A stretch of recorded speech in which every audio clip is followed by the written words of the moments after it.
저는 지금 핀란드에서 방금 소개해 주신 대로 박사과정으로 고등교육학을 공부하고 있는 은수진이고요. 그리고 유학 가기 전에 이제 잠시 일했던 국회에서 정대하 위원님이나 또 윤범기 기자님 같은 분들을 알게 돼서 이렇게 또 발언을 할 수 있는 귀한 기회를 얻게 된 것 같습니다. 저는 계엄 이후에 우리 한국 사회가 나아가야 할 방향, 다 같이 솔직히 그냥 기성세대 분들께만 말씀드리는 것이 아니라 구성원들 전체가 다 함께 고민해 봐야 한다고 생각되는 방향에 대해서 좀 핀란드에서 짧게나마 지내면서 느꼈던 것들을 같이 섞어서 한번 얘기를 해보고 싶은데요. 먼저 전 이제 진정 국면으로 접어들고 있지만 한국 국민들이 다 같이 너무 놀라야만 했던 계엄 사태에 대해서 어떻게 보면 역설적으로 우리 사회의 어떤 진정한 발전을 위한 학습의 어떤 계기가 되어 주었다고 생각하는 면이 있거든요. 왜냐하면 계엄에 대해서 우리가 이런 현상을 다시는 겪을 가능성은 굉장히 적지만 아무튼 겪지 않기 위해서 한 번쯤은 다 같이 정말 성찰해 봐야 한다고 생각하는 것이, 어떻게 그런 지도자가 그러니까 그런 국가 수장의 자리까지 갈 수 있게끔 되었을까?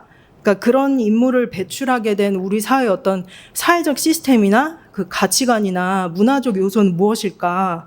이런 것들을 한번 좀 굉장히 깊게 진지하게 생각해 봐야 한다고 생각합니다.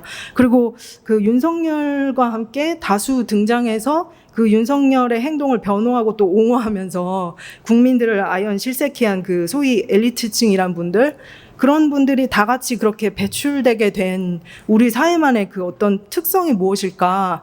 그런 것들을 한번 다들 좀 진짜 진지하게 생각해 봐야 이제 우리 사회가 지금까지 지속해왔던 어떤 굉장히 고질적인 문제가 지속되지 않을 것이라고 저는 생각을 하거든요. 결국 약간 요약해서 저는 윤석열의 어떤 계엄이 개인적으로 생각할 때는 한국 이제 학부모님들이 사교육을 통해서 자녀들을 이렇게 가두리 양식장처럼 막 몰아대는 이 나라에서 지향하는 어떤 궁극적인 모습의 어떤 파행을 보여준다고 생각하거든요. 그러니까 한국적 입시 교육 엘리트의 파산을 보여준다고, 어떤 평론가분의 표현을 빌자면 저도 그렇게 생각을 합니다. 그리고 또 다른 하나는 제가 이제 잠시 핀란드에서 친하게 지냈던 어떤 동료 얘기를 좀 하고 싶은데요. 같은 동료 연구자였는데 이 친구는 어릴 적에 어머니가 알코올 중독으로 이제 소위 엮이는 가정에서 전혀 돌봄다운 돌봄을 받지 못하고 자랐던 친구였고 20대 때 이제 미혼모가 되었던 친구예요. 근데 제가 이 친구를 핀란드에서 만났을 때 박사과정을 저처럼 동일하게 밟으면서 대학 강단에 서서 이제 학생들을 가리키고 있었거든요. 근데 그것이 어떻게 가능했냐면, 나라에서 대학과 대학원 등록금 공짜, 그리고 미혼모에게 제공하는 집, 어떤 보조금이라든가 생필품, 그리고 아이 양육을 돌봐주는 케어맘, 이런 사람까지 이제 붙여줘서 우리나라에서는 이제 비슷한 환경에서 자란 이가 도달하기에는 거의 불가능한 상태가 이제 가능해졌던 겁니다.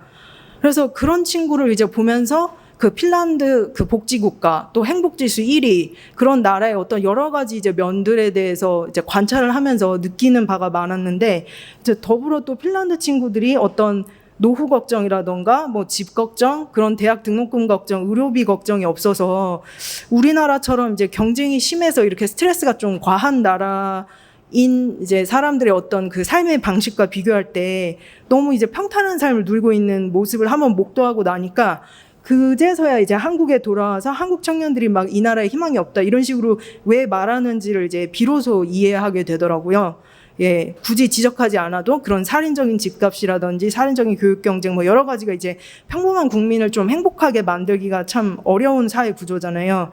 그래서 그 친구들이 이제 우리나라 사람들이 너무 흔히 보이는 어떤 재테크에 막 혈안이 돼서 주식 얘기를 많이 한다든지 사교육 얘기를 한다든지 이런 모습이 전혀 없고, 그냥 너무 훨씬 인간답게 살고 여유롭게 살고 이렇게 어떤 아기 다툼 속에서 살지 않는 그런 모습들을 보면서, 처음 이제 이제 다시 한국에 돌아왔는데 귀국해가지고 이제 폐지를 줍는 노인을 길거리에서 또 보게 됐어요. 근데 그분을 딱 보면서 드는 생각이, 우리나라는 왜 이 정도의 이제 경제 규모를 이루었는데 이렇게 통계 자료를 봐도 비슷한 그 경제 규모를 가진 국가들 중에서도 이렇게 복지 국가 중에서 최저 수준일까? 이렇게 GDP 대비 복지에 쓰고 있는 예산이 이렇게 낮을까? 그러니까 저의 어떤 짧은 시선으로 생각하기에는 결국 그 복지는 그냥 한 인간의 존엄성에 대한 시선인 것 같은데 우리 사회가 배출한 리더들이 그 한 인간의 존엄성을 그냥 저 정도로밖에 보지 못하는 걸까? 왜 핀란드는 저런 가치관을 갖고 있는데 왜 우리 사회는 또 이럴까? 약간 이런 여러 가지 생각을 하게 되더라고요. 그래서 어쨌든 그곳에 있을 때 이제 그 핀란드 친구들에게 너희는 왜 행복지수가 1위냐 이런 질문을 굉장히 많이 하고 다녔어요. 근데 굉장히 제 기억에 인상 깊게 남아 있었던 답변 중에 하나는 그 우리의 어떤 사회민주주의는 그 사회의 가장 약자의 속도에 맞춰서 가는 거라고 하더라고요. 예, 근데 그 말을 그냥 단순히 듣기 좋은 어떤 뭐 정치적 표어처럼 하는 게 아니라 실제로 정말 현실에서 항상 그 약자의 속도에 맞춰서 산다는 게 보일 만큼 뭐 예를 들면 건물 대부분이 그 장애인들을 위해서 굉장히 천천히 열리는 전기문으로 돼 있다든지 그런 불편함을 일반인들이 아무렇지 않게 다들 감수하면서 그 버튼을 항상 눌러가지고 그 전기문이 이렇게 징하고 천천히 열리는 걸 다들 기다려가지고 이렇게 들어간다든지 그런 모습들에서 아, 이 사람들은 정말 찐이구나.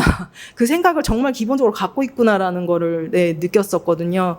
근데 어찌됐건 제가 좀 지금 막 여러 가지를 좀 종합적으로 얘기했는데 저는 이번 이런 계엄 사태나 어쨌든 이거는 그냥 표피적으로 드러난 현상일 뿐이고 그 밑에 어떤 빙산 아래에 있는 우리 사회에서 지금까지 지속되었던 너무나 거대한 여러 가지 이제는 정말로 돌아볼 수밖에 없게끔 환경적으로 이제 된 저출산 때문에라도 그리고 국가 뭐 소멸 위기다 이런 말들이 나오는 상황에서라도 실질적인 개혁을 이룰 수밖에 없는 이 상황에서 저희가 다 같이 함께 좀 더 많은 고민을 하고 또 성찰을 하고 계속해서 이렇게 목소리를 내고 또 머리를 맞대고 아이디어를 내고 또 정부를 같이 감시도 하고 해야 결국 다음 세대에게 좀 희망을 물려줄 수 있을 것 같습니다. 네, 감사합니다. 네.